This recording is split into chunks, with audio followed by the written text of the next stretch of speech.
everyone, welcome to Medicine World YouTube channel. இந்த வீடியோல வந்து நம்ம ஹீமோஃபிலியா ஏன்றதை தமிழ்ல பார்க்க போறோம். ஹீமோஃபிலியா ஏன்றது வந்து it is hereditary clotting disorder, hereditary due to deficiency of coagulation factor 8. coagulation clotting factors இருக்கு. அதுல வந்து 8th factor வந்து deficiency இருக்கனால வந்து இந்த clotting disorder வருது. Hemophilia is X-linked recessive disease, hence males are usually affected. இது வந்து ஒரு X-linked recessive diseaseன்றாங்க ஹீமோஃபிலியா ஏன்றது. இதில் வந்து மோஸ்ட்டாக பார்த்தோன்னா மேல்ஸ் தான் அஃபெக்ட் ஆகிறாங்க. And this is because females have 2 X chromosome. இது எதனாலனா ஃபீமேல்ஸ் வந்து 2 X குரோமோசோம் வச்சுருக்காங்க. And even if one is affected other one is compensated.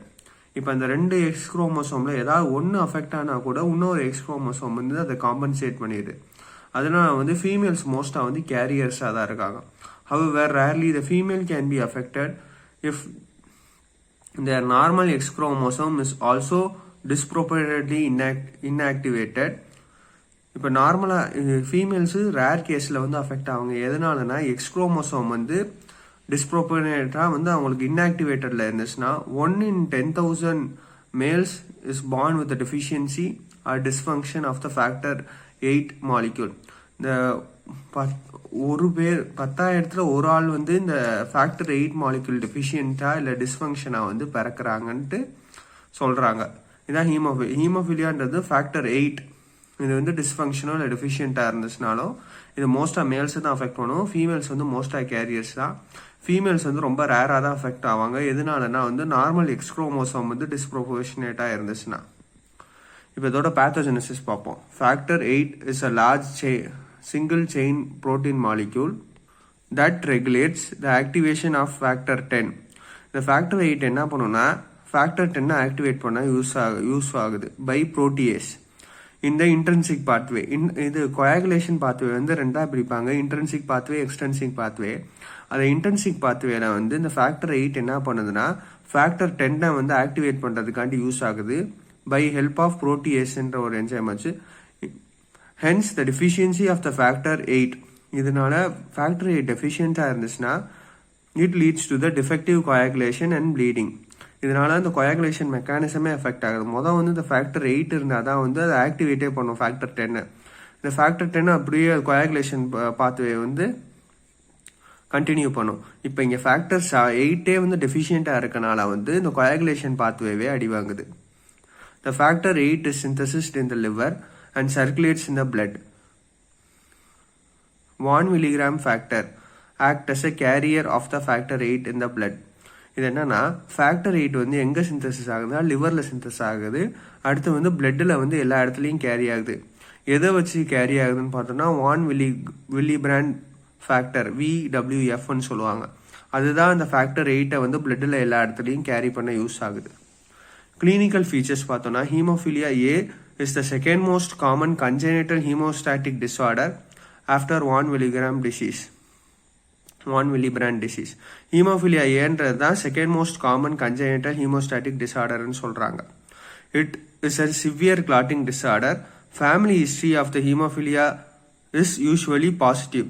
மோஸ்ட்டாக வந்து ஃபேமிலி ஹிஸ்ட்ரி வந்து யூஸ்வலாக பாசிட்டிவாக தான் இருக்கும். அவங்களுக்கு ஹீமோஃபிலியா வந்துச்சுன்னா பாசிட்டிவ் ஹீமோஃபிலியா இதாக இருக்கும். Haemophilia is the second most common congenital haemostatic disorder after 1 milligram disease. 1 milligram டிசீஸ்க்கு அடுத்து வந்து செகண்ட் மோஸ்ட் என்னதுன்னா கன்ஜெனிட்டல் ஹீமோஸ்டாட்டிக் டிசார்டர் என்னன்னா ஹீமோஃபிலியா ஏ தான் சொல்கிறாங்க. This bleeding tendency is related to the factor 8 level. The patient with mild hemophilia bleed only after the major trauma. இப்போ வந்து mild haemophilia இருந்துச்சுன்னா அவங்களுக்கு வந்து ஏதாவது மேஜர் ட்ராமா ஏற்பட்டுச்சுன்னா தான் அவங்களுக்கு வந்து ப்ளீடிங் ஏற்படும். இதே ஒரு சில பேஷண்ட் வந்து சிவியர் ஹீமோஃபிலியாலாம் இருக்கும். On surgery, those moderately severe hemophilia bleed with a mild trauma or surgery. ஏதாவது ஒரு சர்ஜரிலையோ மைல்டு ட்ராமாலேயே இருக்கும்போது மாடரேட்டாக இல்லை சிவியர் ஹீமோஃபிலியா இருக்க பேஷண்ட் வந்து ப்ளீட் ஆகுமா. Bleeding can occur anywhere but commonly occurs in. Bleeding வந்து எங்கே வேணாலும் நடக்கலாம். பட் காமனாக எங்கே நடக்கும்னா டீப் டிஷ்யூஸில் such as joint, muscle and GIT இந்த 3 இடத்துலலாம் மோஸ்ட்டாக நடக்கும். Bleeding into the joints is common in haemophilia A. ஹீமோஃபிலியாவில் வந்து ப்ளீடிங் ஆஃப் ஜாயின்ஸில் இருக்க இடத்துல ப்ளீடிங் இருந்துச்சுன்னா அது ரொம்ப மோஸ்ட் காமன் சொல்கிறாங்க. இதுதான் ஒரு டயக்னாஸ்டிக் ஃபீச்சர்னே சொல்கிறாங்க இந்த டிஸார்டருக்கு. இன்வெஸ்டிகேஷன் பார்த்தோன்னா partial thromboplastin time is prolonged. PTT time வந்து ப்ரொலாங்டாக இருக்கும். பிளேட்லெட் கவுண்ட் அந்த பிடி ப்ரோத்ராம்பின் வந்து நார்மலாக இருக்கும். பிளேட்லெட் கவுண்ட்டும் நார்மலாக தான் இருக்கும். ஃபேக்டர் 8 லெவல் வந்து ரெடியூஸ்டாக இருக்கும். ப்ளீடிங் டைம் அந்த fibrinogen level are also normal. Bleeding டைமும் ஃபைப்ரினோஜன் லெவலும் நார்மலாக தான் இருக்குது. ட்ரீட்மெண்ட் பார்த்தோன்னா treatment of the haemophilia involve infusion of the 8 concentrate either the recombinant or the heat treated. Gene therapy is currently introduced and it is in developmental phase. Avoid the use of aspirin in the patient. Aspirin usage இருக்கக்கூடாது, ஏன்னா அது ஏற்கனவே clotting ஆகாதனால aspirin ஆன்டிகோயாகுலண்டாக use ஆகும். Hen gene தெரப்பியில் வந்து இது cure பண்ணலான்னு சொல்கிறாங்க. அது ஒரு டெவலப்பிங் ஃபேஸ்டாக தான் இருக்குது. ட்ரீட்மெண்ட் என்ன, ஹீமோஃபிலியா இன்ஃபியூஷன் கொடுக்குறாங்க. Factor 8 concentrates either recombinant or heat treated. Thank you. இந்த வீடியோ பிடிச்சிருந்துச்சுன்னா லைக் பண்ணுங்கள், ஷேர் பண்ணுங்கள், சப்ஸ்கிரைப் பண்ணுங்கள். அவ்வளோதான் ஹீமோஃபிலியாவை பற்றி. உங்களுக்கு வேறு ஏதாவது டவுட் இருந்துச்சுன்னா கமெண்ட் பண்ணுங்கள்.